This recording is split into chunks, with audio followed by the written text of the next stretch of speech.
Hello and welcome to episode 92 of The Eldritch Podblast. I am... I'm Jack. And... Welcome! Please, everyone, introduce yourself. Yeah, please. If I don't hear a chorus of... then I can't even do it. Yeah, you can. Nah, I can't.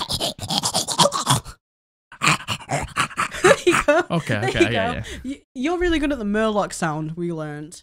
Am I? Yeah. Yeah. Go on. Show them. The Murlocs from WoW? Yeah, the Murlocs from World of Warcraft. I'm on Go the spot now. Oh, you're really good at them. I don't think I'm that good at them. We've been playing World of Warcraft. We've been playing Season of Discovery. Season of Discovery. And there's a lot of Murlocs. There is a lot of Murlocs. And Murlocs are actual hellspawn, I believe. They do come in droves. Yeah. They do come together. Great fish gather in droves. Great fish gather in droves. That's also a WoW reference. That's from Dragonflight. Hi. Hello, we're feeling better, if you yes, couldn't we tell. are. We're feeling much better. We're feeling back to our old selves, I think. I want to just talk about yesterday's... I had a bad day yesterday. Oh, no. Oh, no. And it is directly to do with World of Warcraft. Yeah, go on. I would like to tell you my woes. I'd like to tell you my sorrows. Play your tiny violins. Yes, please. Everyone get your tiny violins out. What was that track that YouTubers always used to use there? Wow, wow. No, I don't know. I know what you mean, though. You know what I mean? So, tiny violins, please. Yep. We've been working a lot. Yep. Like a lot. Like a lot. And on Thursday, Season of Discovery launched. There was a lot of people on, so we couldn't get a huge amount done because the servers were struggling. If you don't know what Season of Discovery is, it's WoW Classic basically, with a level cap of 25. And you raid at 25. Yeah, and it's kind of like Classic Plus, and all the old races, all the old classes have like new abilities runes, and stuff. So which give you new it's abilities. a big It's exciting really cool. thing. It's really cool. Yeah, if it's really you follow fun. World of Warcraft, you'll know. It's Classic Plus, which everyone's been asking for. Yeah. And I didn't really get to play much on Thursday, but that's okay because it was launch day and I got on and I did some stuff. So yesterday, Friday, I was like really excited. I was like, I'm gonna get my work done. I'm gonna get a TikTok posted. Yeah. I'm gonna eat my tea and then I'm gonna go on Season of Discovery all day. That's all I wanted to do. Yeah. All day. Yeah. I was watching videos on Season of Discovery. I was just hyped. So I get to 9 o'clock at night when I finished my work and my TikToks on my tea. And I was like, right, I'm going to play Season of Discovery. I try to log in. Battle.net is having issues. No. So Jack didn't realize it was Battle.net though. He thought it was personally his own issue. But so yeah, I just did, I did the usual things. Like I changed my password. I turned my computer off and on again. And did it was everything but Google it. Some would say. No, I did Google it. Everything but check social media. I don't have social media, so I don't check it. My dog's just standing there drooling. Is he drooling? He's just sniffing his foot and drooling. So I found out that it was a problem with Battle.net. So I was like, okay, I'll just play a little bit of Valorant for the time being, just to pass some time. So I played 2 comp games, and luckily I won them both back in Silver 3. Let's go. Yeah. And then you were like, oh, it's back on. Yeah. So you logged straight in. About 11:30. Our friend Jack and Jordan both logged straight in. Yeah. I tried to log in. Nothing. Had a nightmare. Thing is, right, trying to think of how to say this. So when I have a tech problem, I brute force it, right? If something's not loading, I think I must have one of the fastest clicks. The clickiest clicks in the West. The fastest clicks in the West. If I put my mind to it, I can click that mouse button incredibly fast. Unbelievably fast. Okay? So when I have a tech problem, I just brute force it and just click 100 million times, and eventually one of them will work, right? You like to be a lot more pragmatic about it. You like to be more, you like to work through it step by step and see what the issue is. So I just sat on your computer and I just clicked the button 1,000 times and it worked. So. After an hour, I got in. So at this point, the servers were up at 9. I got back on at 10. Yeah. So then I played for an hour and then the server shut down. No, the server started to lag. Oh yeah, the server lagged. So we tried really to play bad. through the lag for an hour. Yeah, so at this point, it was like 1 o'clock or something like that. And then they turned the servers off. First world problems, am I right? First world problems, right. So I've been desperate to play Season of Discovery, and I was looking forward to it all day. And at 9 o'clock, I was buzzing, and Feels then bad. I played for an hour. Feels real bad. Feels really bad. Look, I need you to feel sorry for me right now. No, I feel sorry for you. We all felt very sorry for you yesterday. If you counted 2 stops 5 minutes in because the dog, you're correct. Just keeps licking us. You're completely correct. I even sprays Tootsies with like this like thing. It's like an sour apple spray. Yeah. So it basically just makes them not taste particularly nice. So it doesn't lick them. It's normally used for training puppies to stop chewing things. My dog is a demon. So yes, F's in the chat for Jack. F's in the chat. F's in the chat for Jack. It's it was okay a harrowing because time. tonight is the night. Yeah, tonight's the night. I can feel it in my bones. Yeah. What have you been up to? What have you... Well, okay, first of all, what are you eating? What are you eating? What are you eating? What did we have? What did you have for breakfast? I had cereal.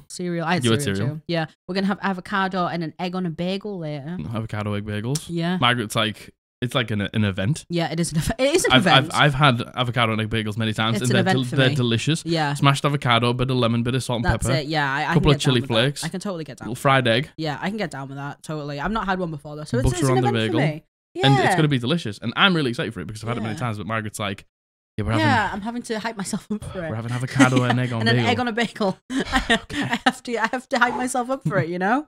I hope you've had a good day.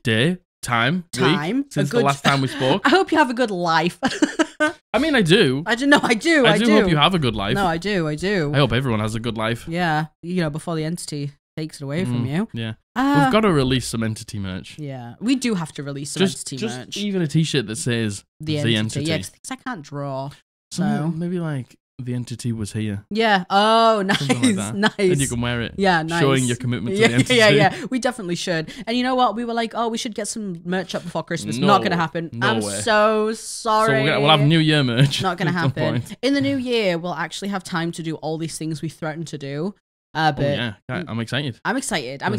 Exciting stuff happening that we still can't talk about. We should have been able to talk about at this point, but we can't. Yeah, but we can't. So soon, I really hope. People do be people in. People do be people in. Businesses do be business in. Yeah. You do anything with kind of corporate, it takes a while takes so long to go through. Which they do be dragging their heels. Be dragging their heels though, but that's okay. It's not. But... yeah, that's okay. Anything else? Anything else to update the people on? Really, before we get into topic. Plenty. Thank you, everyone who's ordered on our Etsy shop. Thank you, everyone who's ordered a t-shirt. Oh my We have been extremely busy. Yeah. Which obviously we are so thankful for. Oh my gosh. Even though it keeps me from playing Season of Discovery, which is a problem. Yeah. But Yeah. I can't complain too much. No, absolutely not. I thank you from the bottom of my heart. Thank you so much for supporting us. Thank you so much for helping us. Spotify Wrapped came out. Oh my god. Spotify Wrapped came out. Hey. And do you want to know what? The fact that we were anyone's. Jesus. Not just multiple. Anyone's. Multiple anyone's people. Top 10. So many people, top 10. Not even top 10, top 5. Top 5. Not even top 5. Top 3. Not even top 3. Top 1. Top 1. Spotify. There's people who are in the 0.1% of top listeners, which is just it's absolutely insane. Oh, Spotify listeners, thank you so much. And because we posted to YouTube. Yeah. And when we started the podcast, we it was meant to just be on YouTube. Yeah, and people were like, can we get it on Spotify? So we put it on Spotify. Yeah. And the amount of people who listen on Spotify, it just bamboozles me. It's absolutely wild. Bamboozles. So Spotify, you know how you can get Spotify Wrapped for your personal thing? They do it for people who actually use Spotify for their podcasts and stuff. Yeah. So we were in 1.6K, 1,600 people's top 10. That's wild. We were in 1,200 people's top 5. Wild. And we were the top podcast for 440 of you. What's wrong with all of you? What is wrong with you all? It's because we just, I don't know. Well, we're coming up on a year. Next month it's a year. Yeah. And I don't know, it just still feels like it's brand new. Doesn't it? It's not that we don't deserve it, but you just feel that way, don't you? Yeah, I still feel like those two nerds sat at the table on episode 1 being absolutely terrified to say anything. It's wild. Thank you so much, Spotify listeners, and of course, everyone else as well. Everyone who's ever listened to this podcast. We can't really believe it. It's really insane. So, we asked the question: why do you listen to us? Yeah. Why are you here? I do think in the new year we are going to try and put it on some more platforms. We're going to try put it. We're definitely going to get an RSS feed. As someone tweeted us and was like, "Why don't you have an RSS feed?" And I was like, I don't know what that is. I'm so sorry. I don't know what that is. I feel like people don't quite understand that we literally just turned the camera on with two drum mics clipped to mic stands. Yeah, we just tried to film a podcast. And then people were like, "This is really good. You should keep going." And we were like, "Okay, all right." Like at no point ever has anyone been like, "Just so you know, this is how you should podcast." Here's a holding hand. To be fair, we have been made aware since what an RSS feed is, and we are definitely going to go out onto all the other platforms. But that is definitely a New Year job. Definitely a New Year job. Happy December. Is this our first December episode? Yes, it is. Oh, happy December. Happy holiday month. What are you doing? What's happening in December? You doing out nice? Yeah. Do you even care? Do you even care? Do you celebrate Christmas? It's holiday season if you even care. Yeah. So yeah, thank you so much, Spotify listeners. That's incredible. We're about 2.5 weeks off finishing work. Yep. And then it's going to be just all hands to the Eldritch Podblast pump, I think. Yeah. For the new year. Are we still talking about Spotify, or are we talking about something else now? I'm so confused. What do you mean? Are we talking? We're just talking. I guess that's what you do on a podcast. I mean, yeah. Are we doing something new on Spotify? What are you talking about? What are you talking about? What are we talking about? No, I'm just saying in the new year it'll be all hands to the Eldritch Podblast pump. I thought we were talking about Spotify, and you were like, "Yeah, we're gonna." I was like, "Oh, we're doing something new for Spotify." I don't know. I mean, but there's going to be a few new things happening for the Eldritch Podblast in the new year, just in general. Yeah, which is awesome. Yeah, you know what? This time of year, I've noticed. We'll talk about it in next episode. We started Matthew's 3-shot campaign. Yeah. Around this time of year, my brain is working at... Listen, I don't have a brain anyway, but right now it's working at like a negative capacity. Yeah, I've noticed I'm really struggling just to keep up with normal conversations recently. It's because this time of year, because we get so many orders on the Hellbound business, we wake up, we have breakfast, we start to work, we work all day. It doesn't help that we have a really bad sleeping pattern. We have a pattern. terrible sleeping pattern at the minute, sadly. And then we just work. And then in the few moments that we have spare, we record the podcast. Yeah. So you just feel like it just never stops. Yeah. And then suddenly, as soon as it gets to like mid-late December, you just turn it off. Yeah. And then it's weird because like you're in full go mode, and then suddenly there's nothing, and you're like, I know, it's wild. It's wild. Well, when we played Matthew's one shot, I would like to pride myself on having a really good memory, especially when it comes to things in D&D. Yeah, I would agree. I have a really good memory for names, places, objectives. We played the one shot. I had no idea who I was, what I was doing. My brain just was not keeping up, and I feel like my brain just did that then. I just dipped my finger in my tea. Just wipe it on your leggings. Horrible. That was a horrible sensation. No! I think I'm dying. No! Oh, do it again. That was horrible. Oh man, I was like lukewarm. But yes, to cap that all off. Yes. Thank you to every single person who's ever listened and still continues for some reason to listen to this podcast. Thank you so much. Because to us, we're just like, I'm just a loser dipping my finger in my tea by accident, crying about it. We just turn the camera on every week and they're like, all right. Thank you so much. Truly, honestly. Oh, should we hit him with a? Oh yeah. Bam. Thank you so much. We love you so much, and we appreciate you so much. You've made, I don't know, just like some of our wildest dreams come true truly. so far. Oh my god, absolutely, truly. So thank you. It's just wild. We wouldn't be here if it wasn't for you. No, we wouldn't be getting some of these opportunities in the new year if it wasn't for you either. Yeah. So thank you so much. Thank you so much. Thank you. And that's kind of it. Homebrew challenge number 14 is closed today. Yes, and that was for Festive Shield. Yeah, man. I've looked at some of the Festive Shield entries as they've been coming in, and I'm so excited to read out the winners. What is it about a shield, right? Because like I know. When we get a weapon, it's like, okay, the weapon does this and it does damage. As soon as people think about a shield, I know. Like their minds just go. I know. It's like all restrictions are off, and I really love that. And I've really loved the festive the festive theme as well. I think it's brought out some really lovely spirited things, which I really enjoy. Jingle bells. Jingle bells. Jingle bells. Jingle bells. We had this discussion last night. Rudolph the Red-Nosed Reindeer. Okay, right. So, if you've been getting the Duracell advert for Santa with reindeer and the batteries, you'll know why I brought this up. Rudolph the Red-Nosed Reindeer. Okay, he created Does he have a red nose purely for alliteration purposes? Do you want to tell him the real thing that happened last night when we had this conversation? No. So when we had this conversation last night, we were just the Duracell advert came on the TV. We muted it because it's really annoying. And Margaret had a internal conversation. Which I always do, by the way. Yeah. So do you want to tell them your internal conversation? Well, I immediately... This was all in her head. She didn't say anything out loud. I can have conversations with myself in the span of maybe 5 seconds. Totally fine. Whole conversations that wrap up before, anything comes out.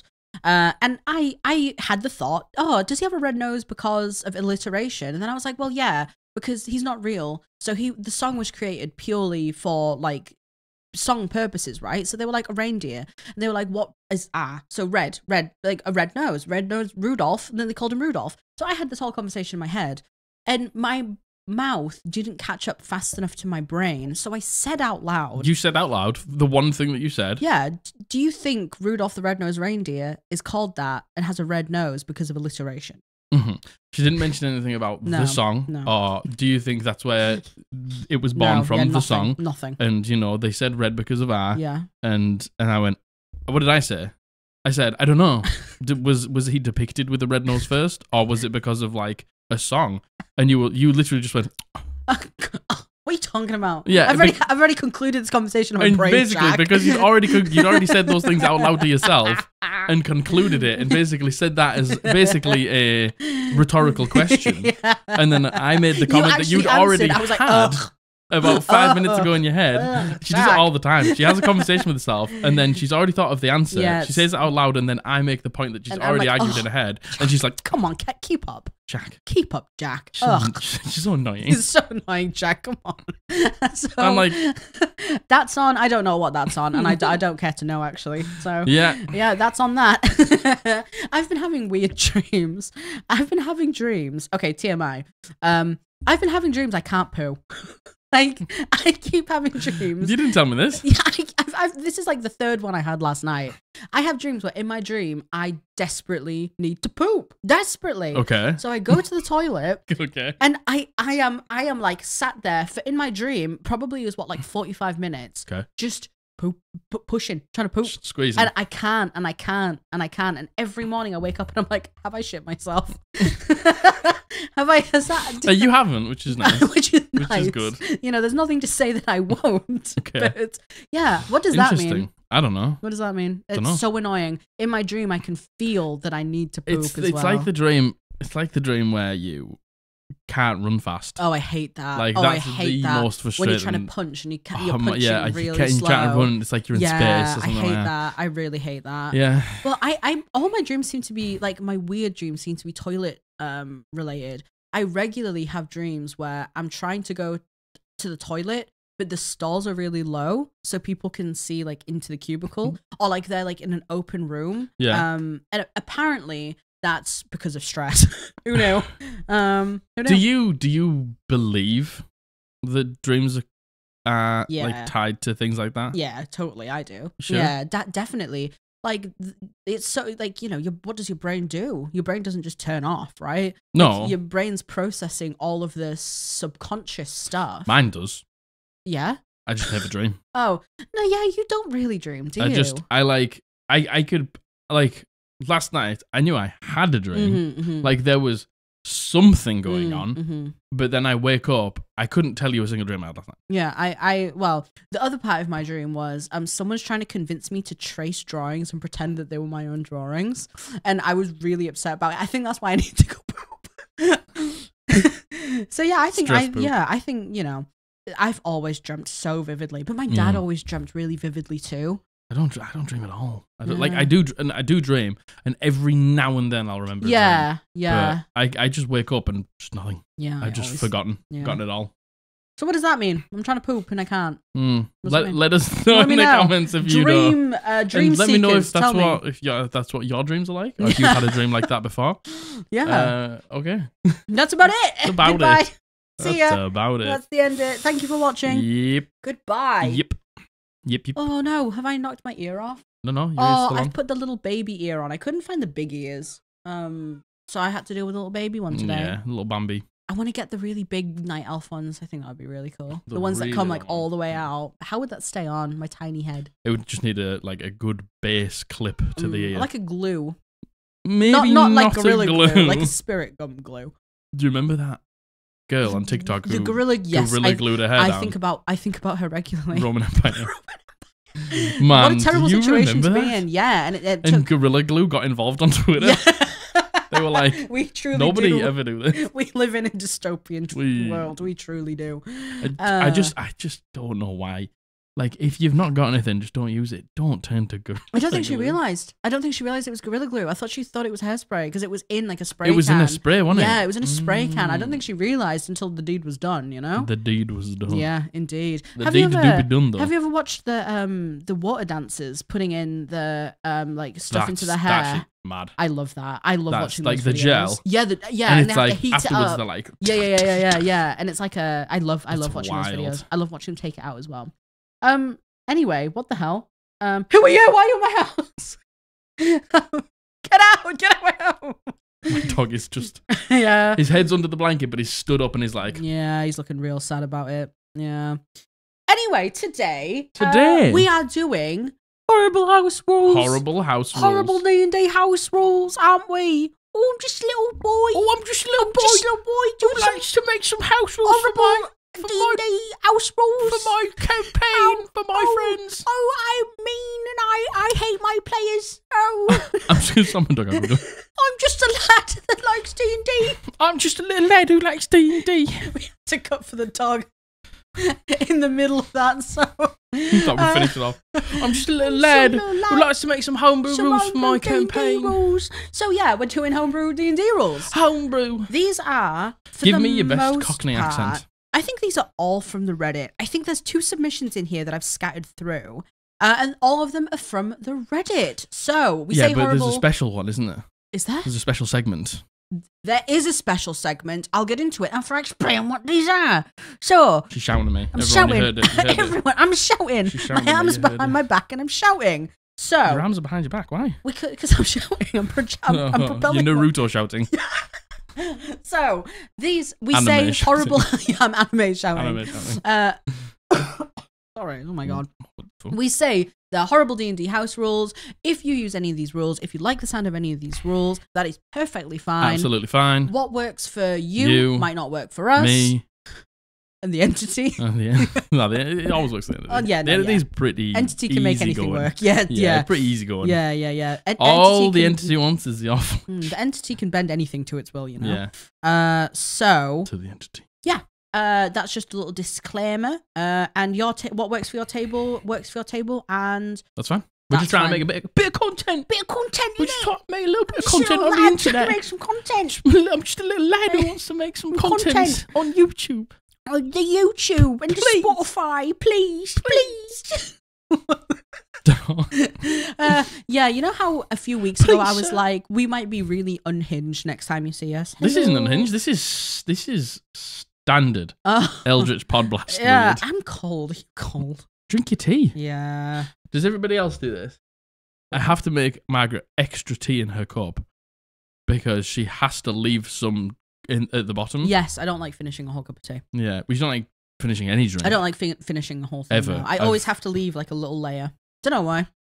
No. It'd make my life so much easier if I could just finish a drink for once, to be honest.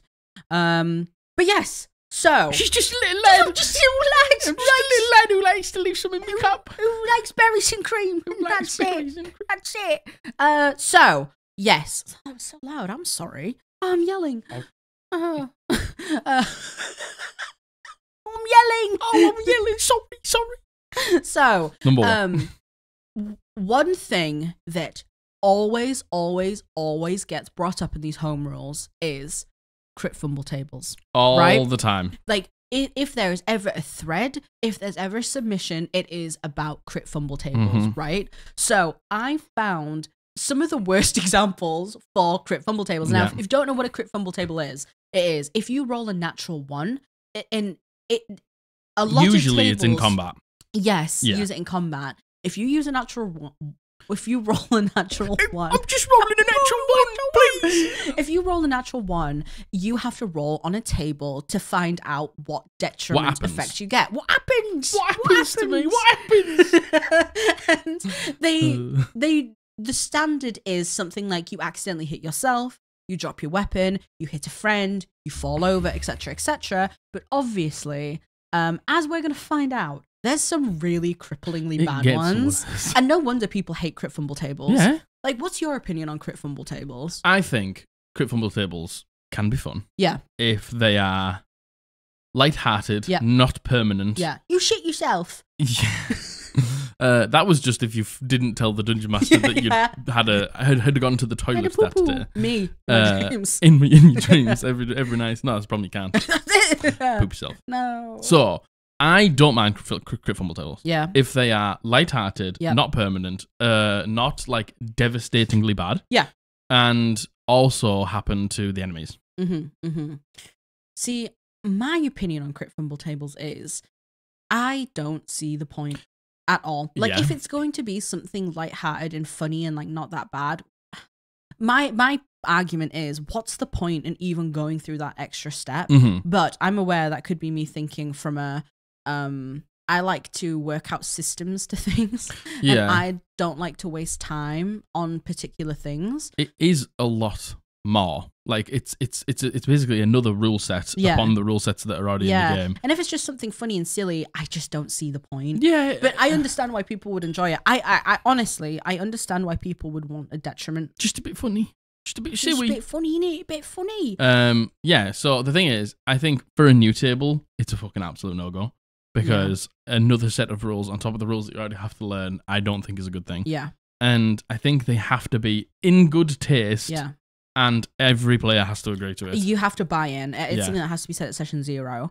So the next 9 examples are all from crit fumble tables. The thing is as well, like, the worst part is when the players don't know that the crit fumble table is in place. Yep. And then they roll the 1. Yep. And then the Dungeon Master's like, yep. Well, you die. Well, there is actually a surprising amount of examples like that. Great. So, love it. Can't wait. Shall we just get into it? I'm ready. Oh. I just got the taste for it. I'm hungry. I'm hungry for some crit fumble I'm just tables. a little hungry young lad.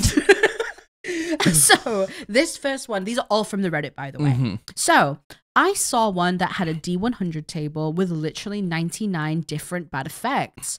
With 100, nothing happens, just a normal miss. However, with a 1, you die and your soul can't go back to the body. Interesting. Simply put. 100. Simply put. 100 different effects. That's a very common thing also, by the way. 100? Having 100 effects. That's fucking stupid. Yeah, that's absolutely terrible. That's wild. Like, first of all, who can think of 100 bad things that happen to This someone? is the thing. Like, whenever I'm like, oh yeah, we'll fumble on 1s or something like that, the only thing I can ever think of is you drop your sword. Yeah. That's like all I can think of ever. Yeah. Oh, you drop your sword, or you fall prone. Yeah. Or you jeez. Yeah, and then the thing is, right, if you're a melee player, right, and you have to bridge a gap in between people, and then you're falling prone, and then you have to use half your movement to get back up, that just feels terrible. Like, for melee, gap closing is horrible, awful. The bane of the entire game. The worst. If you don't have something like Misty Step, then you're going to have a really bad time. Oh, yeah, I forgot to say. What? I forgot to say. What? Has everybody seen the new monk? Oh, Has everyone seen the new 1D&D monk? We can talk about that next episode. Yeah, I just wanted to say, it's amazing. Yeah. Go and check it out now, because if you're a monk player or a monk main, God, it's so good. Anyway, sorry. Unless you're a rogue or the new monk, wink, wink.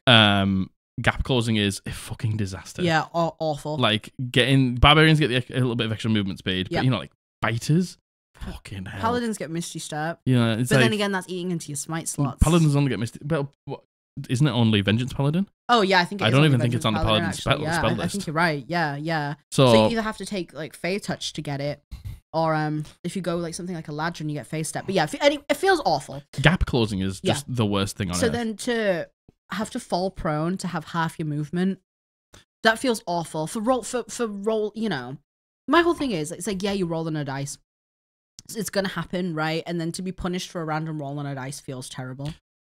And for one to just be you die and your soul can't return to your body. Yeah.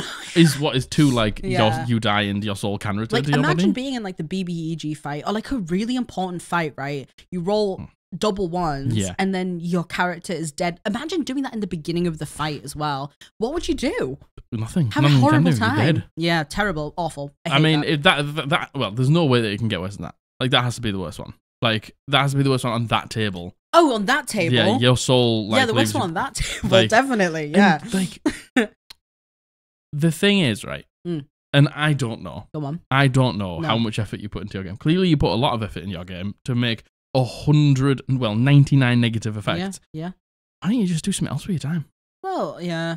Why don't you just, like, and write some story? You know what? Like that? You know what? The majority of people fucking hate crit fumble tables. It's the majority of people, so I don't know why they're still put into the game. Rolling one. We've said it before. Rolling one already feels bad. Yeah. Like, there's no worse, because there's no way. Yeah. Like, sometimes enemies can have a low enough armor class that if you roll a 2, you can still hit or something like that. Yeah. But when you roll a 1, it's an auto miss, full stop. Yeah. Agreed. Feels bad. It feels terrible. Feels awful. Yeah. You die. Yeah, and your soul won't come back. The only way nothing can happen is if you roll a 100. Yeah, feels absolutely terrible. Dreadful. So the next one. Go on. In a tough fight at level 1 or 2, I rolled a natural 1. And the MD rolled on a chart and it became a critical hit against an ally, downing them instantly and ending my turn. Ally goes down. Next turn, monster attacks them. 2 failed death saves. Then they go and rolled like an 8 and died. Kind of happened a lot here, but it was the worst example I have. And it took me from, I don't prefer this rule, to I will never play at a table with this rule. Agreed, though. And like, if there's a homebrew rule that makes you feel like that, it's bad. Yeah, agreed. Totally. It's not good for the game. Yeah. Oh my god, totally. Like, a common thing is they become a critical hit on an ally. That's terrible. Like, if you're a melee player, I hope that they are within 5 feet of you. I know. Imagine if you were like, oh yeah, you throw your great sword across the battle and hit the wizard that's 60 feet away. Critically. It's like, I better be able to do that on my normal turn. Yeah, no, that feels absolutely terrible. Also, it is... They wrote MD. MD, not DM. And obviously they meant to say DM. And one of the replies back to it was, that doctor sounds mean. And that tickled my pickle a little bit. Is an MD a doctor? Yeah, like MD, like, I don't know, medical doctor. I don't know. I don't know what it means. But MD means doctor. Tell me what MD means. That just made me laugh so much. Made me laugh. But yeah, imagine being the reason that your ally died. Like, actually died. Like, turning a miss, which already feels bad, into a critical hit against an ally is the fucking worst sounding thing on earth. Yeah, agreed. The worst. Critically hit. Like, again, I've said this before, like, how does it go so wrong? Yeah, I agree. Like, thematically. Yeah, I know. Yeah, well, that's another huge thing about crit fumble tables is it's like, you know, you're not just like average people, right? Yeah. Like, you are incredibly talented people, and you know, the common thing that's given is like the fighter would not stab themselves in the foot. Yeah, like, and it's you know like, what I mean? How does the fighter in this moment go from hitting the enemy to critically hitting an injuring an ally? I know. Knocking them unconscious. It's like, I don't see with my mind's eye, and you know, Dungeons and Dragons is a lot about the mind's eye and theater of the mind and stuff like that. How does it happen? Because you can't explain it to me. And do you want to know what the worst part is? I bet you those are the dungeon masters who are like, oh, can I try this? And they're like, yeah. Tell me how that happens. And it's like, you fucking tell me how I critically hit my ally. I know. It's so annoying.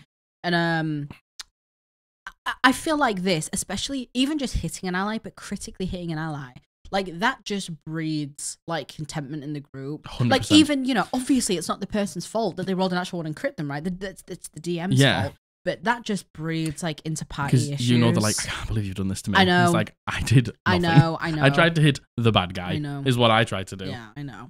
Now, okay. Stinky. Yeah, no, that stinks. So the next one, if you're wondering why I'm so bitter, I had a combat go where I where I nat won a great sword attack, pulled a fumble card, and it was melee. The attack hits you and is a critical hit. Roll to confirm. Rerolled the attack, and yeah, I crit myself. So I pull a crit card. Slashing, decapitation, DC 35 fortitude save, or -1 head. This is Pathfinder, by the way.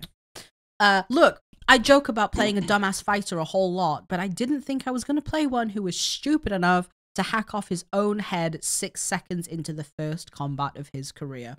Like, that's it. That's the perfect example, right? That is the perfect example. Like, you can be a stupid fighter, you can be a stupid barbarian, but the one thing you know how to do, the one thing you're proficient in is fighting. The one thing you understand is hitting shit with your sword or your mace. To be able to like literally like decapitate yourself, impossible. Like, tell me thematically how that happens. Yeah, because you can't. You can't explain to me how I decapitate myself without it just being complete bullshit. I know. And like, again, imagine like first combat of the career. Imagine going in your first game, your first combat, and that happening. Terrible. And the thing is, right? Why the fuck is there like, I understand that in Pathfinder the numbers can get bigger and crazy and stuff like that, and the modifiers are far bigger, but still, because you still roll a d20.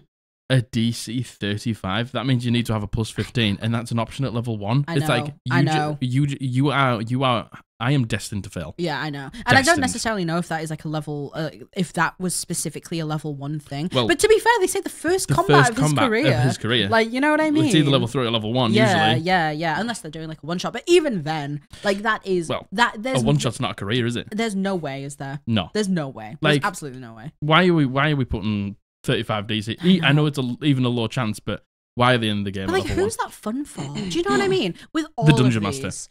Like, even then though, well, I mean, yeah, no, I understand that some people enjoy other people's misery, right? But like, I just don't know how that could be fun for anyone, including the DM. How is that enjoyable?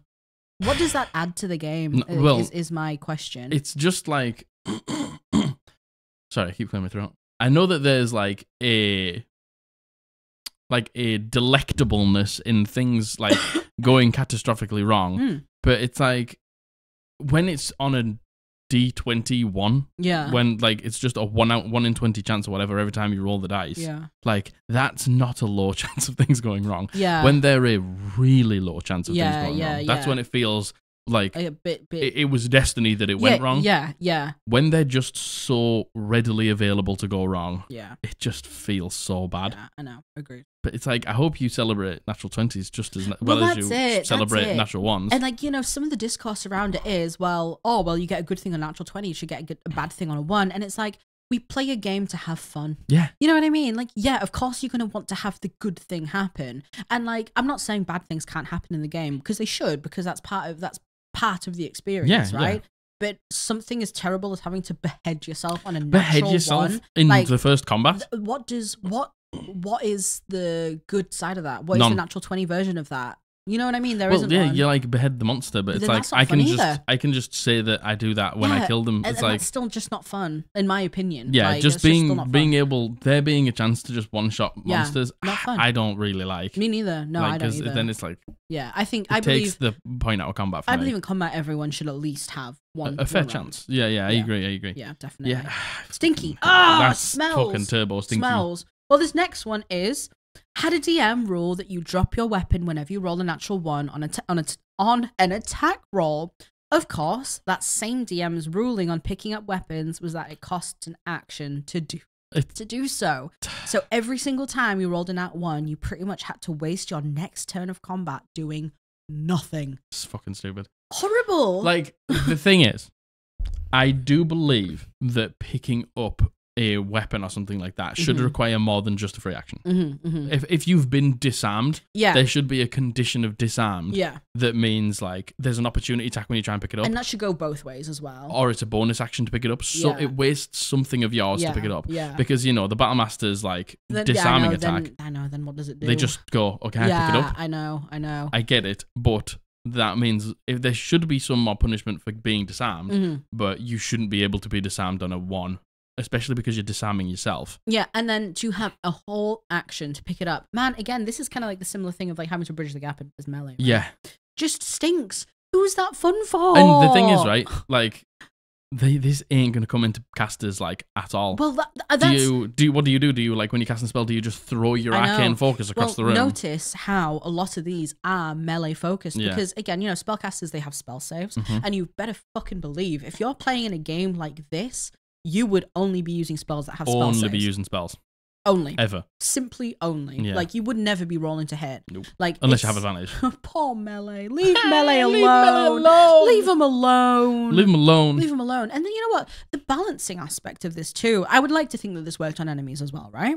But yeah, I would hope so. But, like, the balancing aspect of this. Imagine, like, and I understand the probability of everyone rolling a natural one is very low, but, like, I'm sure there's circumstances in which it happens. Then what? You have like one character, potentially two characters on the field who can't do anything for 2 turns. Anything. Then what? It's just a waste. Yeah, it's just a waste. And like, there's nothing worse than just when you like think of your character and like get excited for combat, and then you turn up to the session and like shit like this. And I understand that now and then combat can go wrong, and you can keep failing saves or something like that, and that's just like a bit of shit luck. But when you come and you roll that one and then like you waste that turn, then you waste the next turn, and then there's a chance that you could roll a 1 again, especially if you've got disadvantage, and then you just turn to D&D and you're just fucking wasting your time. I know. You're just wasting your time. I know. This is like that Am I the Arsehole post where they were like, I turned up and I did nothing for like the full 2 hours, so I just left. Yeah, I was just mind controlled the whole time, didn't get any saves, and feels bad. I just left. So the next one is someone in my college made one with a D100 table. And how do you have time? Like, how the fuck do you have that much time? And if you rolled a 69, you swapped gender. I wish people would stop doing this shit. I really wish people would shut the fuck up doing this shit, because this is just so lame. And I know there will be some people who are like, well, that's not a big deal. Wrong. Well, Wrong. It is to some people. Yeah, exactly. And like, it's fucking mad, isn't it? This world is just like, well, it doesn't affect me, so I don't give a fuck. And it's like, you do realize that there are other people in this world that aren't you. Oh, wow. You were lucky enough to be born into the body that you identify with. Wow. Like, okay, but can you not have empathy for anyone else? And, again, I understand that, especially younger people in college, you're still a kid being stupid in that and you don't get stuff. But, like, to be like, oh, it's a funny joke. The amount of...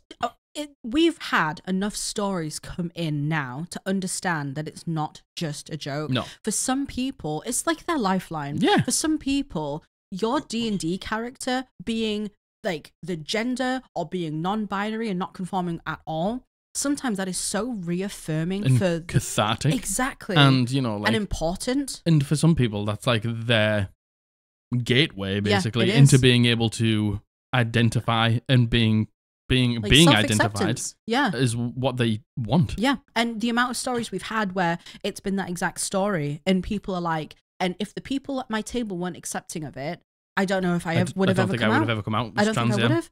And like, so when I hear, oh, it swapped your gender and it's just a silly little joke, I just can't see a world now that my eyes have been opened to that, how that's ever a joke. Like trans and non-binary, there's so many, like we've said, stories that we've gotten where D&D has been that like the eye-opener, lifeline. Yeah, that lifeline, that basically that thing that's all you've never felt right or comfortable as the person that you've been, and so to just like minimize that. Hee funny, you swap your gender. That's such a fucking massive thing for people. Yeah, like life-changing stuff. Like gender identities is a huge thing, and. They put it on the sex number as well. Yeah, I know. Not funny at all. Absolutely not funny. Like, I understand if you haven't ever had people in your life who have struggled with these things, or heard stories from people and not had your eyes open to it, why you think, it's a little bit of fun. You're girl now, not boy. But it's really not. It's not funny at all. Not funny it's at all. Fucking rank. Yeah, it's quite disgusting, and I think you should probably be a little bit ashamed of yourself. Yeah. And like, look, I get it if you're a fucking kid and you thought it was funny and stuff like that, but I would have thought something like that was funny when I was a kid. Yeah, but we grow up and this world is a different world than it was fucking 5-10 years ago. So I think we need to be better. And this is not being better. No, this is being stinky. That sucks. Stinky. Like, just when it comes to people's gender, just leave it alone. Oh, if they want to be non-binary. Like, that's their choice, and nobody else's. As the Dungeon Master, you aren't God. So let's not fucking, not that there is a God. There isn't any way that you should touch that. There isn't, you should never ever lay your hands upon that. That is the person, the character, the PC's decision. Yep. Totally not yours. Leave it the fuck alone. Leave it alone. Totally. All right, this next one. I played at a D&D table where you automatically miss all the wait.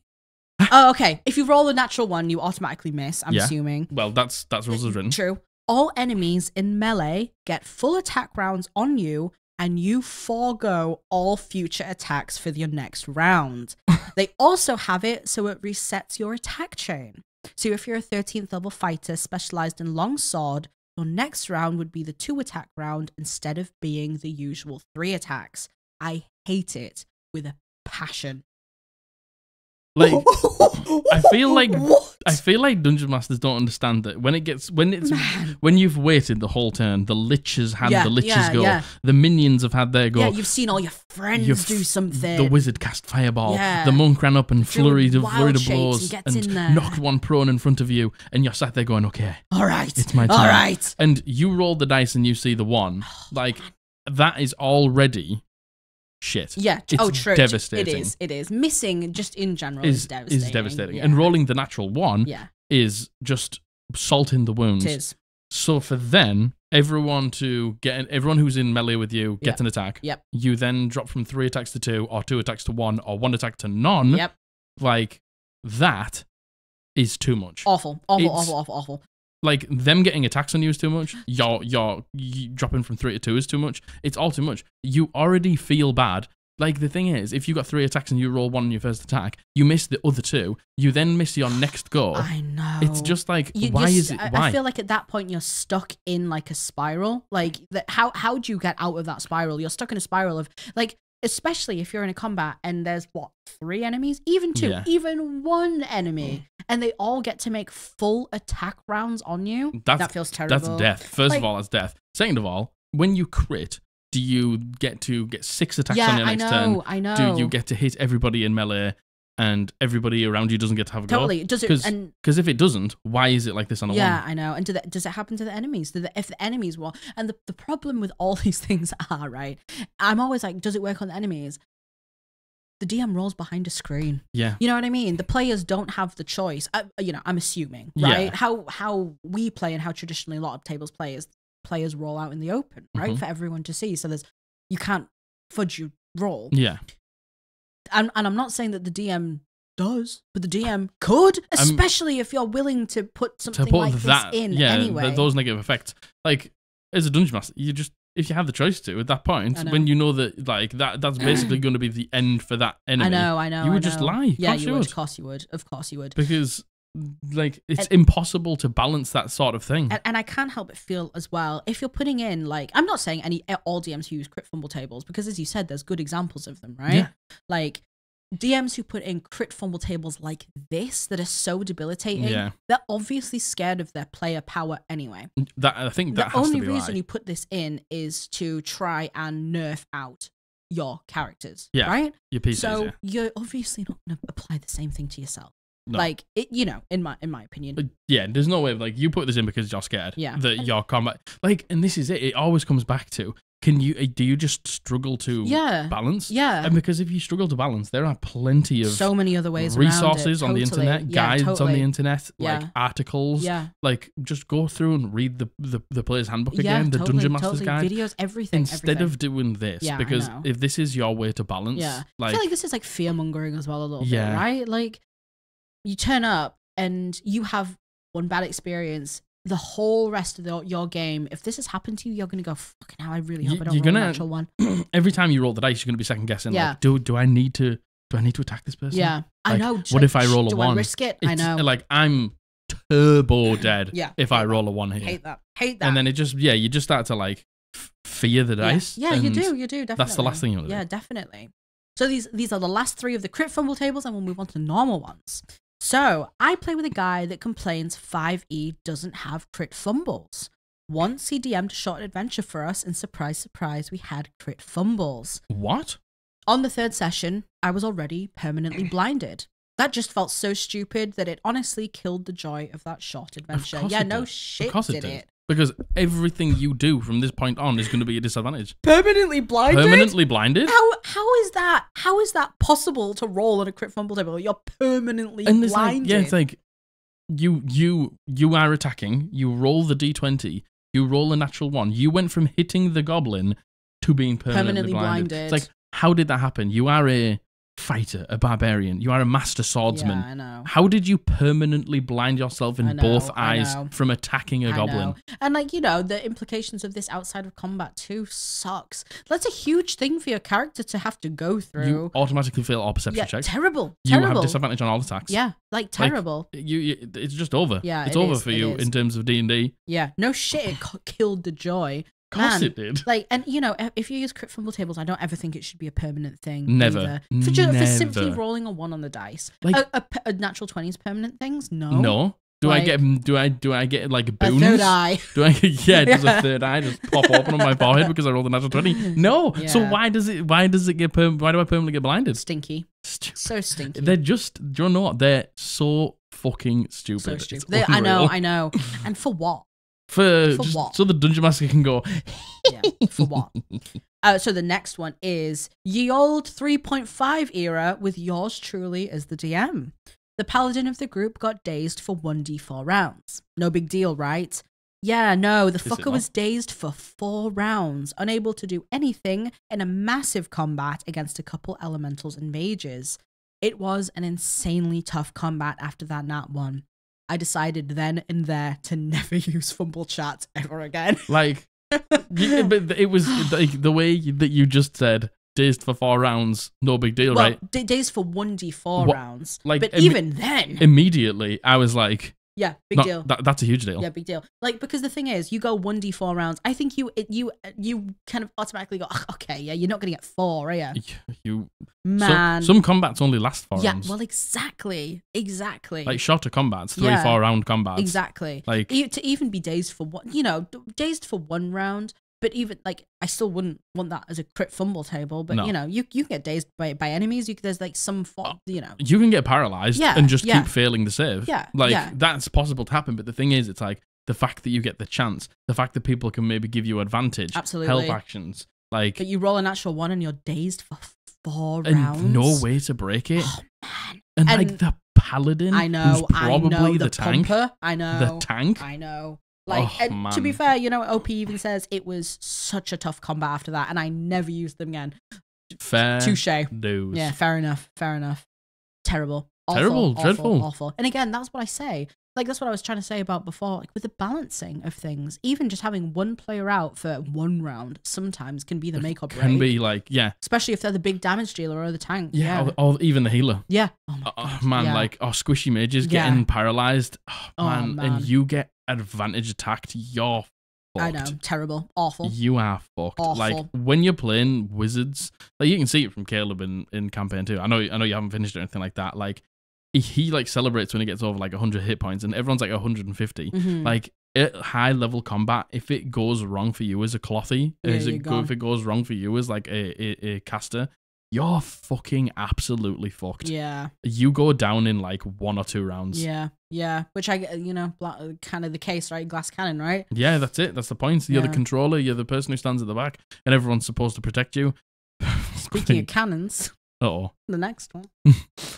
You roll a natural 1, a cannon appears and shoots you on the battlefield. Well, the next one this is the last of the crit fumble table section. My DM asked me for a check. I can't remember what kind. It was probably strength. I didn't even realize it was a crit fumble table. It was just like a natural 2 for a total of 6. He thought that was low enough to justify, well, you fell into the catapult and your companions launched you instead. Look, that's a bit of fun. It's a little bit funny, but like, still annoying. The words the DM thought that was low enough. It's like, if we're playing critical fumble tables, it's 1 and nothing else. I know. It has to be. It's not 2 for an addition, 2 for a total of 6. I know. Oh, that's low enough. It's like, no. It's not. I love thematically the idea. For some reason, I pictured this as a kobold just falling into a cannon. and just getting yeeted into oblivion. And it's like, how are you, like, is everybody else in your party an idiot? Yeah. Did they not, just to let you go. We haven't loaded this, by the way. Oh, look, Jeff's in there. Oh, look, we're not going to check like what's in the catapult before we've loaded it or anything where's like our that. friend? Where's Jeff, our friend who was manning the catapult? Like, literally seconds ago. And then, like, what's the repercussions of this? What happens? Do you die? Probably. Getting launched in a catapult? Yeah. Like, first of all, you might be like getting launched at a castle. Yeah. So, like, at the enemy. Catapults go far, though. Yeah. That's so funny. I like that one. That's a good funny, one. That wasn't even a crit fumble. dreadful. Oh. All right. The rest of these are just regular old house rules. What do you think? Did you like the crit fumble table I enjoyed the edition? crit fumble table edition. Yeah, I thought it was good fun. It's wild, isn't it? It's just a different world. It is absolutely fucking wild how some of these have ever come to the table. Agreed. In very any way. Very, very much so.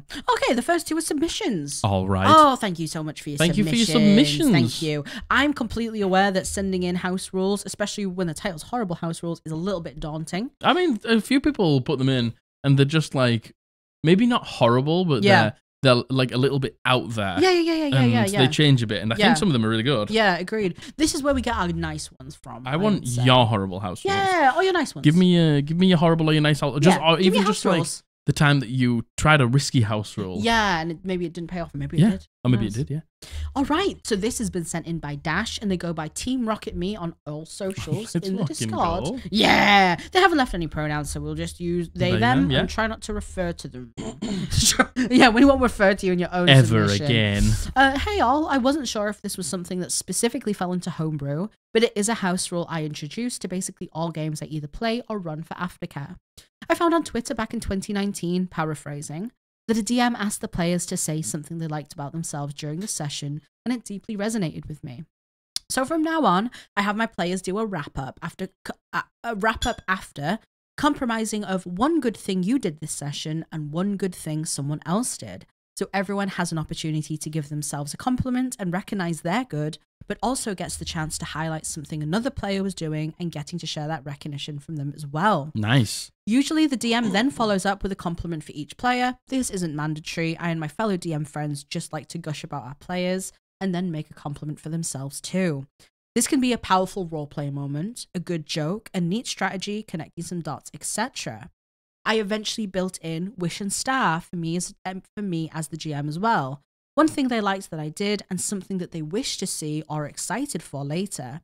And I and all my tables have loved it. It is such a nice and soothing way to prevent post-game drop for me, and let my players know how good they're doing in my eyes and in their fellow players' eyes as well. It also helps to add noticing that everyone has really cool moments and not just the party face or a big hitter. Yeah. Oh, I love that. That's really good, yeah. Oh, I love that. That is really good. And especially, like, I'll obviously talk about it from the Dungeon Master's perspective. There's some things that, like, a big moment sometimes, but, like, as the game's happening, like, your players are trying to deal with it in the moment. Yeah. Like, a reveal or, like, a, like, twist from the bad guy in combat, and they did something kind of wild, and the player's like, fuck, they need to deal with it. They think it's really cool, but they didn't really get to say to you, by the way, that thing was really cool just then, because they're in the moment trying to deal with it. Yeah, exactly. So, like, that's so great, especially from a DM perspective. Yeah. For your players to be like, that was really sick what you did there. Yeah, like, yeah, I know totally. I didn't maybe tell you in the moment because I was panicking. Yeah, because I was shitting myself. Yeah, but it was awesome. Yeah. I think that's great. And, I do too. I really like the idea of like aftercare and like having to, you know, keep up the good vibes after the session. 100%. And I like saying something nice that you did about yourself. I think that's a really cool thing. And, you know, obviously complimenting someone else as well too. Yeah, and you know, like a lot of the time, we all have them. Like there are people who are just not as loud, not as vocal, and being able to draw attention to recognize just them. Something small that they did. Because, Totally. you know, like, yeah, the fucking paladin fucking did 100 points of damage in one attack. Or, like, the face of the party did this really cool thing where they turned into somebody and asked these cool questions or whatever. And that's awesome. But if the quiet person of the group who just chugs along and does stuff, you're able to just be like, oh, I really liked it when you did that thing. Yeah. And it makes them just feel part of the group. Yeah, it makes them feel part of it. And Definitely, I love that. Definitely. I think this is a really great tool as well. Tool. You know, for maybe groups who are not already friends. Like, this is a really good exercise for that. I think this is a really good exercise to bring someone out of their shell 100%. if you have a new player. I love this. I think this is a really, really great one. I think we kind of do. We don't do it. We just sit and talk after the session and be like, "Oh man, you did that. That was so cool. What you did there." We normally go, "Oh, you were the MVP of that," and then, you know, we gush to you about how it was. And, yes, you do. You know, it's not as formal as this, but I don't think it even has to be. And for all you players out there, never forget to thank your dungeon master and tell them if they did something cool. Totally. Because to them, you like people express feelings in different ways. Yes. And just, you know, turning up and being excited might be your way of like doing it. But the dungeon master might feel like they're not getting enough positive affirmation. Totally, yeah, totally. Like, you hear it often. Yeah. Like, I don't know if my players are even enjoying it. If you could just turn to your dungeon master after the next session and just say, "That was fucking awesome, by the way. I really enjoyed that." Totally. They make them feel really good. Like, for the dungeon master, that gets them hyped to plan. Definitely. It makes them understand what you like so they can give you more of those things. Yeah. You know, sometimes you might not like it. My ear. Your ear fell off. My ear fell off. I'm not picking it up. Oh, okay. It's staying on the floor. You know, like, and so your dungeon master understands what you really like. They can give you more of that. Yeah, and totally. who doesn't want the game to be what they want? Yeah, absolutely. And I really like it. Kind of goes into like the second part that Dash has said here, like Wish and Star. One thing they liked, one thing they're really excited to see. I think that's really cool, especially when you're going in transition and you're moving into like a new area or backstory arc. Like my first campaign. You know what I'm going to say. Yes. You might not. But because it's been a long time since our first campaign. It was the first time I ever DM'd. Yep. And I brought up an NPC that was to do with Matthew's backstory very early. And Margaret, for some reason, oh my God, just kept saying I was obsessed with him. Because it was something that I just dropped and then left. Yeah. And it was like a bit of speculation. There was some hints. There was some like, what could this be? What could that be? And you were just like, it's the BBEG. I made him the BBEG. And like, I wasn't set on a BBEG, and I made that person the BBEG because I was obsessed with him, then everyone else became obsessed with him too. Everyone else became obsessed with him. And Margaret basically, obviously wanted it to happen. I gaslit you into creating a BBEG. Well, you did, yeah, but I was happy to do it because then when the reveal came that they were the BBEG, you were like, oh, it felt so good. And, oh man, it felt awesome. You know, that was me just listening to what you clearly wanted to happen. Yeah, totally. Yeah, it felt really good. Felt really, really good. So thank you, Dash. That's a great one. That's unreal. That's a really great one. Like, that's a really, really if good you one. don't do those things, definitely try and implement it into your game. Or if you already are like vocal about what you like and complimenting each other, that's amazing. Yeah, totally. Let's just do that to each other because that just makes us enjoy the game more. Yeah, love that. Thank you so much, Dash. That's a great environment to build. Very much so. Okay, this next one, this has been sent in by Sam. I don't know if maybe have I just not pasted pronouns next to them. I'm so sorry. We can just refer to them as Sam. Yeah, Sam. Sam did say, I'm super shy and I mostly just lurk in the Discord. I'm not on socials. That's okay. That's okay. Hey, listen. Hey, we need the lurkers too. Yeah, you need to be we need some lurkers. I do. I'm a bit of a lurker as well. I'm a lurker. Yeah, you are definitely a lurker. I'm a lurker. Definitely. I'm not in my Discord. I talk in my Discord, but other Discords I lurk. Me too. I'm a lurker. I'm a lurker. You know, apart from when I'm on Valorant. Yeah. Then I'm like, voice comms is always on. Can't relate. Can't relate. So, players can accrue an unlimited amount of inspiration points to re-roll a d20. However, when they want to use it, they have to use all of their inspiration points at once. So if they have collected 10 inspiration, they will roll the d20 another 10 times and take the highest roll. For players that hoard them, it means they are basically guaranteed a success on one really important roll. Yeah. Other players will use them as quickly as they get them, only ever having 1 or 2 inspiration points in the bank at any given time. Either way, it makes for some wild moments when you blow all your inspo for an insignificant persuasion check to get a 3 gold discount on a potion. That's cool. And then you get your ass handed to you in combat 15 minutes later. And that's the joy of D&D, baby. I am like the outlier here. Mm-hmm. Every time we ever had inspiration in Matthew's campaign, you used it immediately. The next roll, I'd use it. Yep. As soon as I failed anything, I'd use it. Could not be me. And the thing is, Matthew would always be giving me inspiration because I didn't have it. Because you always used it. Yeah, exactly. This is a nice rule because for the people who don't use it or are scared to use it, yes, like most people, me. like you, it means that it doesn't go to waste if you don't use it. Totally. Because that's why I spent it, because I was like, well, Matthew's going to give me inspiration soon, so I really want to just be able to get inspiration again. Totally. Like, I actually really love this. I love the idea that, you can hoard them and you can use them, but you have to use all of them. So you have to... I think it makes it an even bigger decision, right? Having to weigh up to be like, oh man, I fucking really want this 3 gold off these potions. You know what I mean? But I've got 10 inspiration tokens. I love that. I think that's a really I think that's cool a great system, because it does mean that you value the people who use it, because then they get more, but the people who don't use it aren't losing out. Yeah. Because they've got a guaranteed win. Yeah. At some point. Yeah. That's awesome. I love that. I think that's a really cool twist on it. I really like that. Yeah, that's a good one, Sam. That's a good way to do it as well. Yeah, that's a good workaround, because I feel like a lot of people have players. It's like bardic inspiration. Like, first of all, you'll get bardic inspiration by the bard, and then you'll forget it. Yep. You'll forget that you have it. Yep. And then in 10 minutes, it's gone. Yep. So, which isn't the way in 1 D&D, which is good, because it definitely needs a change. But I think a lot of people don't use it because they forget. Yeah, agreed. Even if they've got 10. Totally, yeah, me, totally. We use the advantage-disadvantage token, and I always forget anyway. I mean, there's no way you can forget, because it's right in front of you. Even I remind you. True. Everybody else at the table reminds you. And true. And I think the beauty of the disadvantage and advantage tokens is, I think you do use it way more. Yeah, I definitely. Oh my god, I definitely use it way more than I did. You know that you're going to get it back. If it's disadvantage facing up, you know you're going to get it back in a natural 1. Yeah. So it's like, let's get that baby turned over. Yeah, exactly. And also, it means I can use it, but when I've used it, that means you get your exactly. So, exactly. Thank you, Sam. Thank you so much for that. Thank you, Sam. So the rest of these are from the Reddit. The Reddit. You know what? We've done so many of these now. I can't remember if we've done this one. We might have changed our opinion. True. I feel like, okay, well, if we've done this one, you tell us. You tell me. That's all right. So this is, marshals can't get advantage unless it is granted by a spell. I think we have done Have we done this one? Yeah, and it's fucking And it stinks. stupid. It stinks, first of all, by the way, stinks. So, you're telling me it's Guiding Bolt.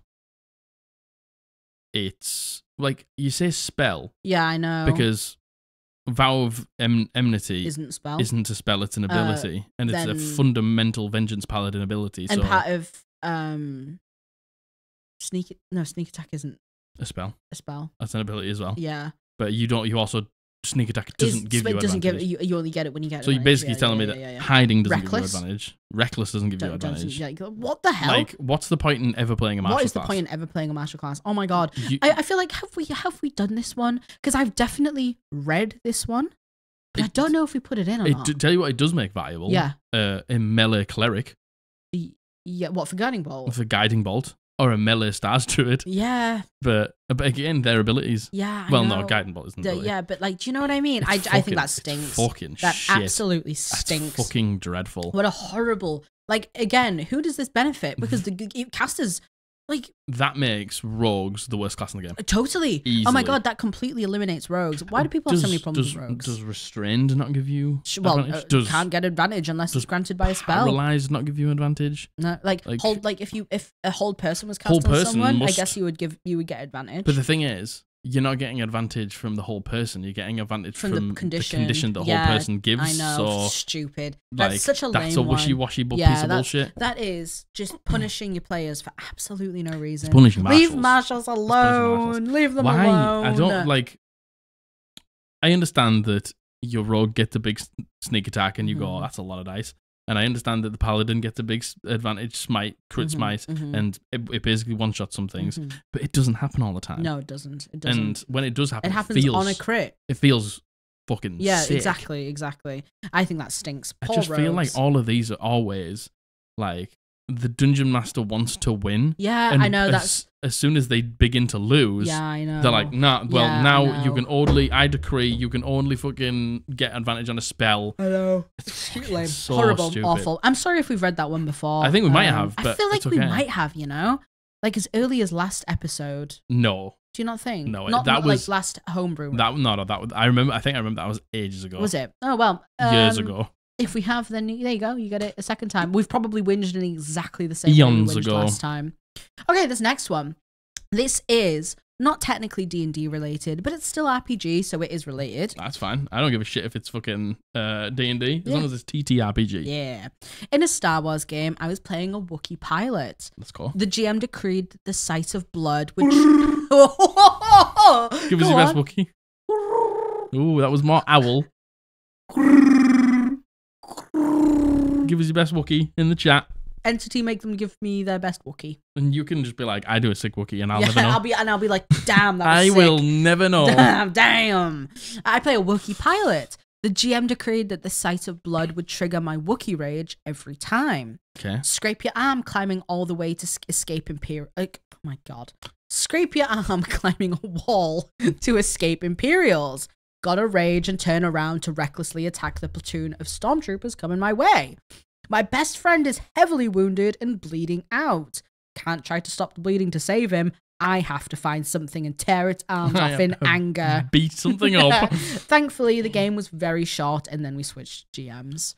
Like, we've had shit like this before where DMs give people character traits. Yeah, like curses. Do you remember when it was like, you're a Dragonborn, so you want to steal everything shiny? Oh my God, yes. Like, and do you remember the one where it was a horror story, or it was advice, and they were like, my DM's giving me a curse of lycanthropy, and I will murder people if not I rolled resolved. the wrong number, yeah. Terrible.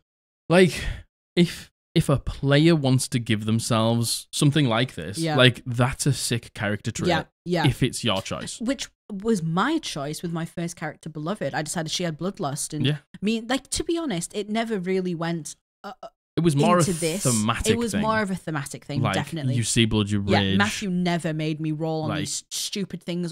Matthew never went, oh, okay, well, you lose your mind and you go do this. Do you know what I mean? Scratch yourself, you bite yourself, something like that, just to like to trigger the bloodlust. You would use it to your advantage. Yeah. It wasn't like Matthew a mechanical thing. Never made me do anything like this. It was a thematical thing. I hate that. I really... If the player hasn't come to you saying, like, can we do something like this? I hate this. I don't think you should ever make up character traits for players. Never. They come to you and... Such detrimental ones. Yeah. And it's like look at FCG. Like, I know that maybe some people don't understand, but FCG has something like a negative character trait that happens to him. But that's obviously agreed upon between. Totally. And you can tell, like, Sam gets excited. Yeah. And, like, then it's a whole party thing and they start to talk about it. Well, it was the same with Rayla. When she was really struggling for control, and control was like a huge part of her story. Like, I said to you, like, I would like her to lose control once. Once at some point and like make a big deal out of it. And we had like end of the session. Yeah. Like, tired, you came back out of this like weird portal and suddenly the moon was there. Yeah. And we knew that we were like turning it down for the end of the session. Yeah. And then like we left off and it was this like big thing and everyone was like, what the fuck? What the fuck? Yeah, and it was awesome. Turned into this massive wolf and it was like really scary and it was cool. And you'd seen that in like dreams before. Yeah. And, you know, and I only did it once ever. Yes, and we had agreed on it as well. And we'd agreed on it. And I wouldn't have done it if you hadn't wanted it. Totally. Yeah, totally. Like, I just think that's just... I just don't know how that's fun. It's not. But the thing is, it can be if the player has come up with it. Totally, like, yes. That is a very... Not common, but, like, people, like, barbarian type players, like, with rage and things like that. Yeah, totally. Love doing things like that, like losing control. Like there's something like Chetney with the same thing in Campaign 3. If you sign up to be a Lycan blood hunter, you know that's the repercussion. Yeah, you know what I mean? There might be like, because you know, especially if you are going below half health as a Lycan, you know there's a potential when you roll the dice. And you sign up for that. Yeah, you sign up for that. But you don't go, oh, I'm going to play Wookiee, and then your DM randomly goes, oh, by the way.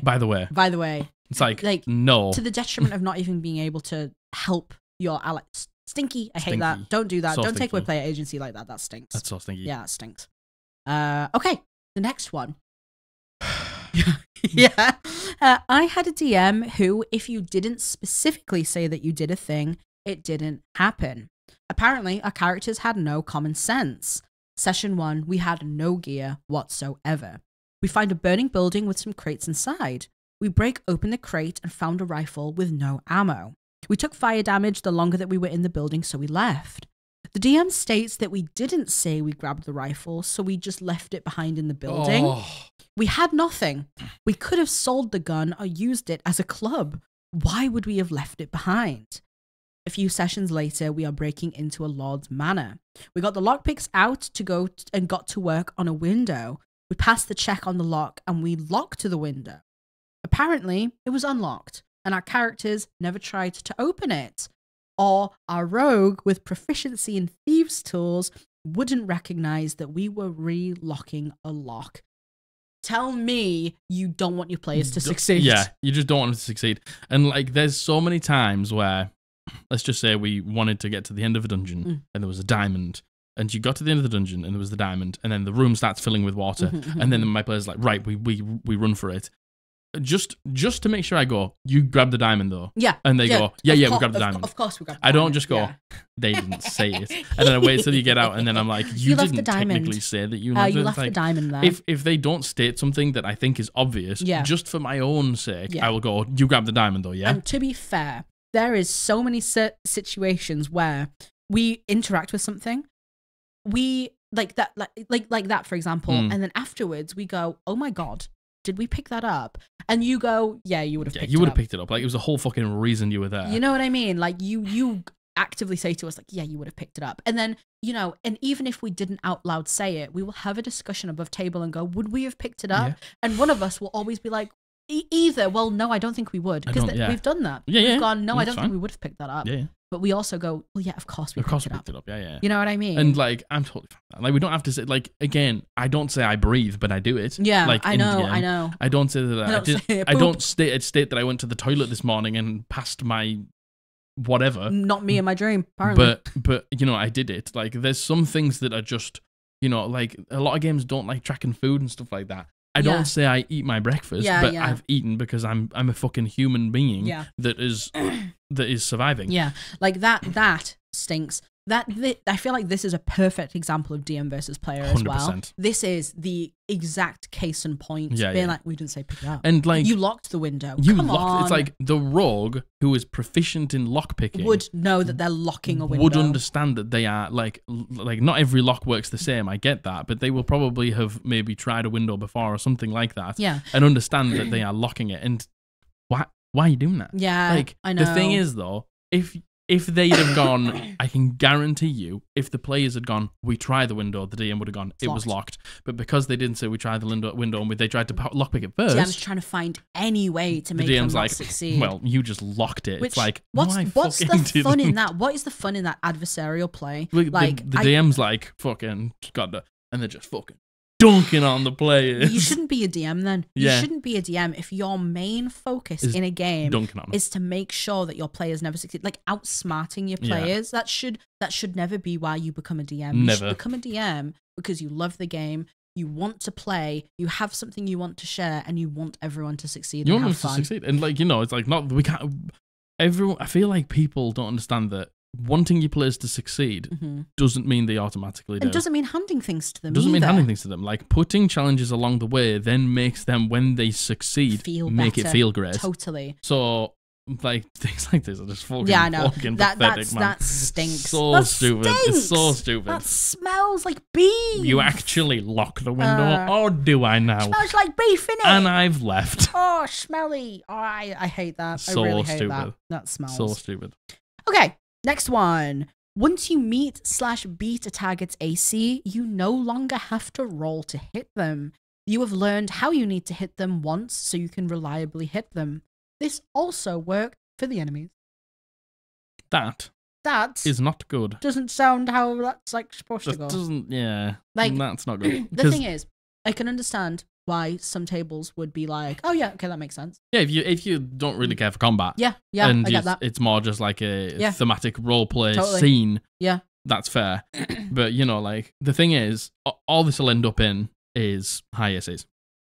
Well, yeah. So, and is it like one person hits it once and then everyone can, or is it just that player can? That's it. Like, is it everyone? Because I even feel like, I don't know. I'm kind of on the fence about this, actually, to be honest. But like, if you want quick-paced combats that aren't like, this will definitely speed up your combats. Yeah, totally, like, definitely. Really like, speed both up your ways combats, as well. Because you'll just be rolling damage, or like grappling, or whatever you want to do on your turn. And again, I can't help but feel like this benefits the DM more too, because again, the DM rolls behind the screen. And again, I am not saying that every DM who does things like this is cheating or like not being honest about their roles, right? but like it leaves more room for you to be able to do that if you so desired. I'll tell you what this does do. This does benefit marshals. It does benefit marshals. I don't know if it's going to be the same. Like if they fail a spell save DC, they just automatically fail against every spell that you've ever cast from that point on. I have no idea. Because, if that's the case, then you better believe I'm just playing a fighter with as many attacks as possible. Many. And I wait to hit, and then as soon as I've hit, I action surge. Yeah, I know. Yeah, totally. Yeah. Like or a monk.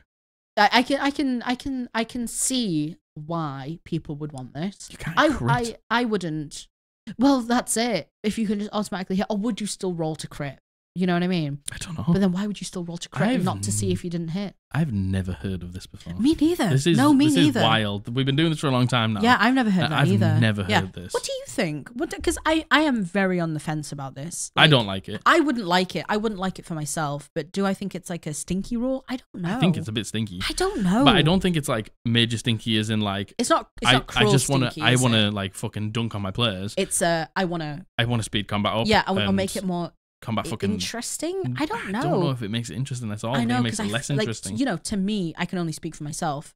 One of the things that makes combat so interesting for me is the chance to not hit them. It's the ebb and flow of combat. And having to, once you miss, go, fuck, what do I do now? Yeah. What are my options now? Like backup plans. Yeah. Yeah, and like every turn, like being able to roll to hit on like each attack. Yeah. Like there's chance, there's luck, there's excitement of like hitting or just hitting or meeting something's AC or critting. Yeah. And like, I think you're right. The ebb and flow of missing. Like we go like the enemy looks really bad, and everyone's like, yeah, here we go. Totally. And then there's a few misses, and it gets to the enemy's turn. I know, and then it's now the a bit paladin's rough. gone down. I and know, that's exciting. I know. I agree, and that's only speaking from our opinion. I completely understand people will probably feel different. Yeah, I mean, again, as we say with all of these, like if you like a rule, use it. That's up to you. And I can see, unless it's the one before where you're just making things up for your players not to win. I definitely think that this is like a fast-paced combat. Totally. And for a game that maybe is less combat orientated, and that sort of fun. And the thing is, I do think it would end up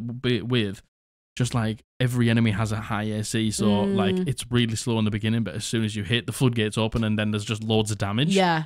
So I don't know. Yeah, I don't know. What do you think? I'd really like to know. That's an interesting one. That is an interesting one, but not for me. But no, yeah. Agreed. Okay, this next one. This is the third to last. All right. So where am I? I'm lost. Help! I'm just a little lad. I'm lost. I'm a lost little lad. I'm just a lost little lad. Okay. Help.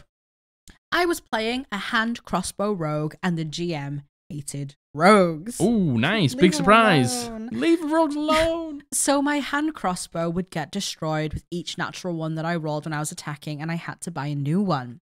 When we ended the campaign after a year at level 5, I had less total wealth than at level 5?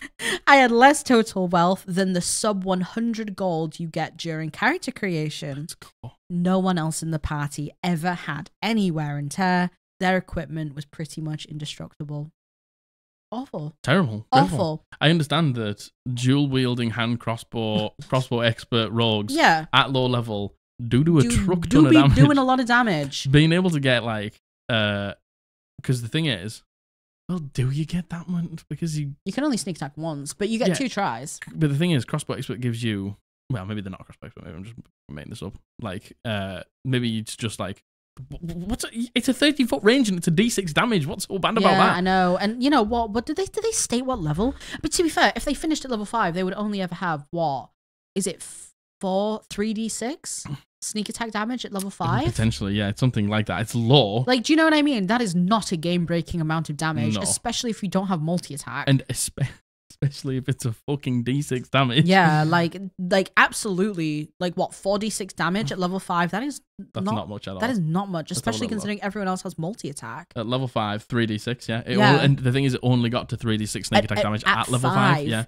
Like, the thing is, if you're sneak attacking at level 1, 2, 3, and 4, the max you're going to get on an attack is 2d6. 2d6 and then 3d6. I know. Like that's not... and you can only do it once per turn, by the way. A level 1 guiding bolt is 4d6. Yeah, like, you know what I mean? Yeah. Like, you get that at what, level 3? What's up with that? Yeah, I know. Is it just because you hate sneak attack? Yeah. Is it just because you hate the fact that they got advantage and then got I know. I think that's it. I don't really understand why DMs hate rogues so much. Because I might get crucified for this. Rogues do not do a lot of damage. They don't do that much damage. No, they really don't. Like rogues, especially if you are playing traditional rogue, player's handbook rogue, and you're not getting an extra attack without having to spec into it, like you're really not doing that much damage. You don't do much damage. Is it because you can do all the other stuff? It's because I think it's because you're elusive.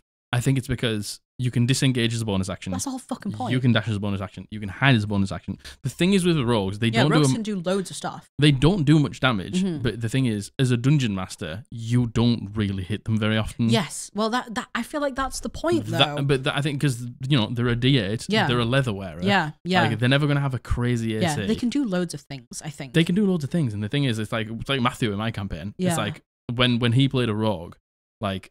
I wouldn't really hit him very often. Yeah. But the moment I like trapped him, or the moment I like stopped him, it was over. Yeah. Like because he doesn't have a big AC. And he doesn't have a big health pool. Yeah. And he was pretty squishy. Yeah. But the thing is, that just wouldn't happen very often. And I think DMs hate that lack of control. I don't know. And hate the fact that they can't hit them. I don't get that. I really, but maybe I don't get that because I'm not a DM. Yeah. But yeah, to go back to this, to only target one player, nobody else has durability on the weapon. That's terrible. That's unacceptable. Yeah. That is such a horrible way to play the game. Imagine being the person who was being targeted, the only person who had to, and you would hold people up.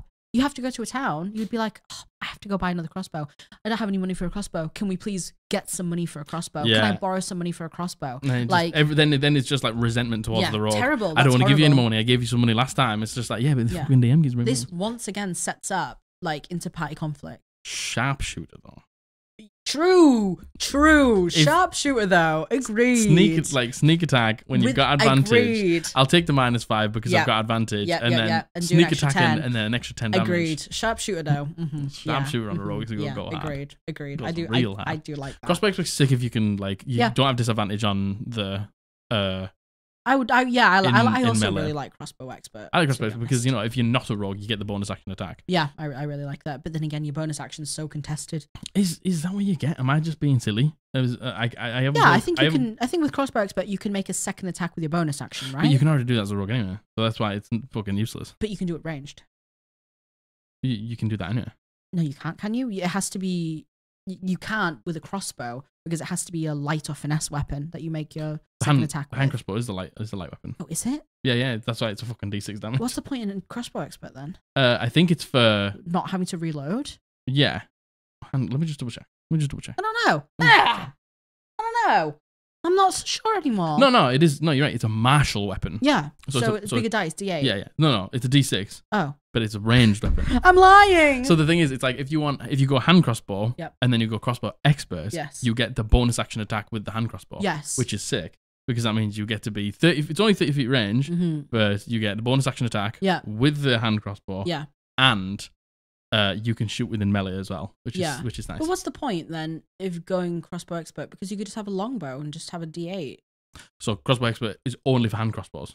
Yeah, but then you couldn't make a second attack with a longbow, could you? No. As a bonus action. No. How about a short bow? No. How about lee? So crossbow expert. How about lee? You ignore the loading quality of a crossbow with which you are proficient. Yeah. Being within 5 feet of a hostile creature doesn't impose disadvantage on your ranged attack rolls. When you use the attack action and attack with a one-handed weapon, you can use a bonus action to attack with a hand crossbow specifically. Right. Okay. Got you. You are holding. Yeah.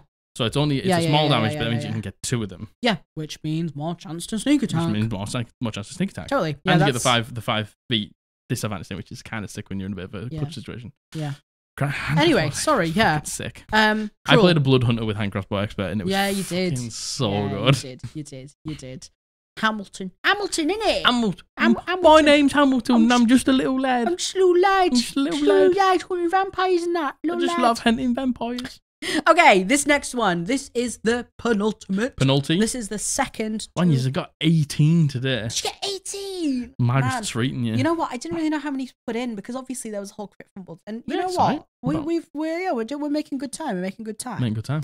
So my DM, for whatever reason, thought casters were underpowered and allowed them to cast cantrips and first level spells as bonus actions and actions. It made marshals feel so useless, and the warlocks suddenly became fucking nuts. Yeah, yes. No shit, did it? Yes, because you had just Eldritch Blasting as a bonus action. Man, like... I know that in the Tal'Dorei book, I can't remember what the book's called. Tal'Dorei Reborn? Yeah, it might be Tal'Dorei. I think there is a feat that you have to take to be able to do a bonus action spell or first level spell or cantrip. Yeah. But I also think it has like restrictions upon that. Yeah, I have no idea. That is game breaking. That is absolutely. And again, they said it the best themselves. Marshals felt so useless. How could a marshal ever? Tell you what it does make good though. Go on. True Strike. True, but again, to have True Strike, you have to have some form of magic. True Strike's value just like, just changed a little bit. Just there. Went up the fucking through the roof, baby. But again, you have to have some form of magic to get True Strike. So yeah, I mean, but the thing is, you could just take Magic Initiate and get True Strike. True, as a fighter. True. I can't see a lot of fighters. Well, I was gonna say I can't see a lot of fighters going their bonus action True Strike to get advantage on the next attack. I don't. Yeah, you can do it every round. I don't know. I don't know. I still don't know if I would waste a feat on it over something like Sentinel or something like that to get advantage on the next attack, every attack. In a world like this, in a world like that. That does favor the. That's just fucking. That's kind of broken for everyone. Yeah, that's it's very good for spellcasters, especially warlocks. Yeah, especially warlocks. Yeah, that stinks. Like I would feel that would feel so bad. But like, I want to know why. I want to know why the DM thought casters were underpowered. Because I think early game they can be a little bit stinky. Yes, especially if you're up against something like a Moon Druid at third level. I think second level. I think like early game, if you have more than one combat per day. Yeah, totally. Spellcasters like really struggle. Yeah, no, I do agree. I do agree. But I think that's literally just like level 1 and 2. Yeah, and then you get into third level. As soon as you get third level and you get second level spells, it's all over. Totally, and you get into fifth level, then that's really when you start. Yeah, third level spells is when you really start to see the difference. I think, even with multi attack. Maybe it was just like a decision after the first session. Yeah, maybe when the warlocks got like one spell. Yeah, maybe. But the thing is, it's alright because they got Eldritch. True. Yeah, true. Eldritch Blast the fucking D10. Yeah. And if you take Agonizing Blast as a D10 plus your charisma modifier. And at higher levels, being able to make the separate attacks with the different beams. Yeah, imagine that. Good. I know, imagine being able to split the damage like that. Because you can't do it with fireballs because you don't get the extra rolls. Fucking Eldritch Blast is so good. I know, Eldritch Blast fucking is the GOAT. Alright, this is the last one. Goated spell. This is it. This is your fill. Goodbye. Oh no, did I not put the timestamp for that one? It's alright. Listen. Timestamps have been a bit weird.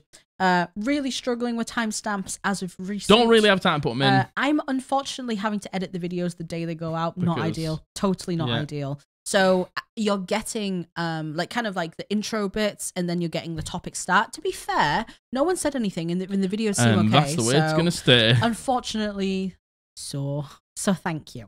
All right, this is the last one. This is a bit of a funny one. Hey, you're still getting podcasts at Christmas time. We didn't think this was going to be possible. True, but we're cramming them into these few days that we've got. The other day, because we have our VOD blasters, people who will host our watch parties on our Discord for us now. We obviously have a chat with them, and Adam, who is one of the VOD blasters, said, if you're like not doing any episodes, could you please let us know because you've mentioned it? And we were like, yeah, totally, yeah. But I think we're going to be okay. Yeah, we were really like, there's a chance that we might not be get some able podcasts to, out. But we're actually pre-recording 4 of them today and tomorrow. So it's a lot of podcasts. It's a lot of podcasts. So for you, because we love you, because you're worth it. Because you're worth it. Because we love you, and because of the love you've shown us, and you've changed our lives. So there you go. So we want to give it to you. Anyway, this is the last one. I'm gonna give it to you. Anyway, this is Wonderwall. Bang. A DM I played with insisted that we relayed all of our actions in great detail as if we were making a wish with a genie that had a grudge against all living creatures. Like, I'm not even kidding. I go through the door. Would have your character faceplant the door since you're not a ghost. So you would have to say, I reach out my right hand and grab the door handle. I turn it to the right and I push the door all the way open. I enter the room with my feet starting with the left foot. DM, you push on the door and then you faceplant again. Seems the door doesn't open in that direction. Every single situation. Insufferable. Insufferable. And this is the world record for the slowest session ever to have existed. Insufferable. As I walk, I put my right foot out in the air, and then I put it down on the ground. And I bend my knee but slightly. I do not lift my left leg until it is planted, so I don't fall. Yep. And then I lift my left leg, and I step again with my other foot. It's just like... Horrible situation. Why would this is so similar to the like, oh, you didn't mention you picked up the rifle. This is your DM watching you like a hawk, waiting for you to mess up so they could be like, ha! Ha! I've got you. The door doesn't open that way. Silly. Fool. Silly, you stupid, foolish It's like that one that we had before. It's like, if you don't say that you went to the toilet, you shit yourself in combat. Yeah. It's like, why do we have to say? It's just like, I open the door. I know how to open a door. My character is alive. They understand. They've walked through doors before. They understand how to. They understand how to walk, breathe, open doors. I know. Who is this fun for? Who is this fun for? This cannot be fun for the DM because the DM must have to triple think everything. Right? I fucking love that. Though, I don't see a world in which anyone could get enjoyment out of that. Some people are horrible.